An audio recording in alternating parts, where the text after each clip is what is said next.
Hi అండి. Hello, నమస్తే. అందరూ ఎలా ఉన్నారు? బాగున్నారా? Welcome back to my channel అండి. ఈరోజు మనం ఒక హెల్దీ బ్రేక్ఫాస్ట్ రెసిపీతో వచ్చేసానండి. ప్రోటీన్, ఫైబర్ అధికంగా ఉండే దోశని ఇప్పుడు ఎలా చేయాలో చూద్దామండి. ముందుగా అన్ని రకాల పల్సెస్, అదేనండి పప్పు ధాన్యాలు, అన్ని రకాల పప్పు ధాన్యాలు తీసుకోవాలండి. కందులు, పెసర్లు, శనగలు, బఠానీలు, పప్పులు ఏవైతేనే అన్నీ రుచిగానే ఉంటాయి. ఒక రుచిలోనే కాదు, పోషకాల పరంగానూ గొప్పవేనండి. ఇవి ఎక్కువసేపు కడుపు నిండిన భావన కలిగిస్తాయి. రక్తంలో గ్లూకోజ్ త్వరగా కలగకుండా చేస్తాయండి.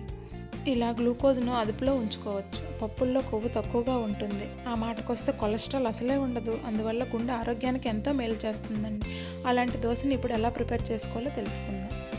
ముందుగా ఇక్కడ చూపిస్తున్న పప్పులన్నింటినీ ఓవర్ నైట్ సోక్ చేసుకోవాలండి. వీటిలో ప్రోటీన్, ఫైబర్ పుష్కలంగా ఉంటుందండి. మనం మార్నింగ్ బ్రేక్ఫాస్ట్గా తీసుకుంటే ఎంతో హెల్తీగా రోజంతా చలాకీగా ఉంటామండి. నేనైతే బియ్యానికి బదులు సజ్జల్ని యూస్ చేశానండి. సజ్జలకు బదులు మీ ఏ మిల్లెట్స్ అయినా యూస్ చేసుకోవచ్చు. సజ్జల్ని నానబెట్టుకోవాలండి. తర్వాత ఈ పప్పులన్నీ నానబెట్టాక ఒక మిక్సీ గ్రైండర్లో చేసుకొని మెత్తగా మిక్సీ చేసుకోవాలి. ఈ పప్పులన్నిటినీ మెత్తగా మిక్సీ చేసుకొని ఒక గిన్నెలో తీసుకోవాలి.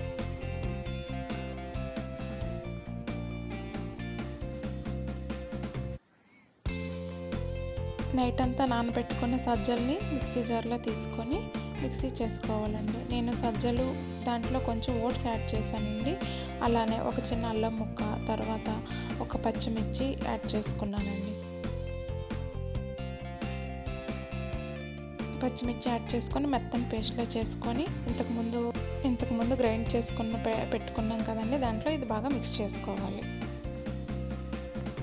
దోశ బ్యాటర్ రెడీ అండి. ఇప్పుడు మనం దానిలో రుచికి సరిపడా సాల్ట్, జీలకర్ర యాడ్ చేసుకోవాలండి. యాడ్ చేసుకొని బాగా మిక్స్ చేసుకోవాలి.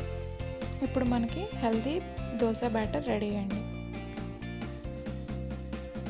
ఇప్పుడు మనం పొయ్యి మీద పాన్ పెట్టుకొని పాన్ హీట్ అయ్యాక మనం పల్చగా దోశలా వేసుకోవాలండి. వేసి దానిపైన ఆనియన్స్, కొంచెం కారం పొడి, మసాలా కారం నా దగ్గర ఉందండి, ఆ కారం పొడి నేను స్ప్రింకిల్ చేసుకున్నాను.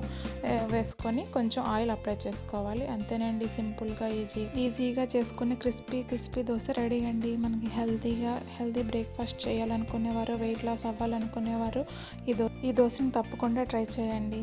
ఎంతో ప్రోటీన్, ఫైబర్ పుష్కలంగా ఉండే హెల్తీ బ్రేక్ఫాస్ట్ రెడీ అండి. అంతేనండి, సింపుల్గా చేసుకునే ఈ బ్రేక్ఫాస్ట్ తిని ఆరోగ్యంగా, హ్యాపీగా అందరూ ఉండాలని కోరుకుంటున్నానండి. ఈ రెసిపీ కనుక మీకు నచ్చితే లైక్, షేర్ అండ్ కామెంట్ చేయండి. ప్లీజ్ సబ్స్క్రైబ్ చేసుకోవచ్చు కదా అండి. ఈ రెసిపీని మీరు కూడా ట్రై చేసి ఎలా వచ్చిందో కామెంట్లో చెప్పండి.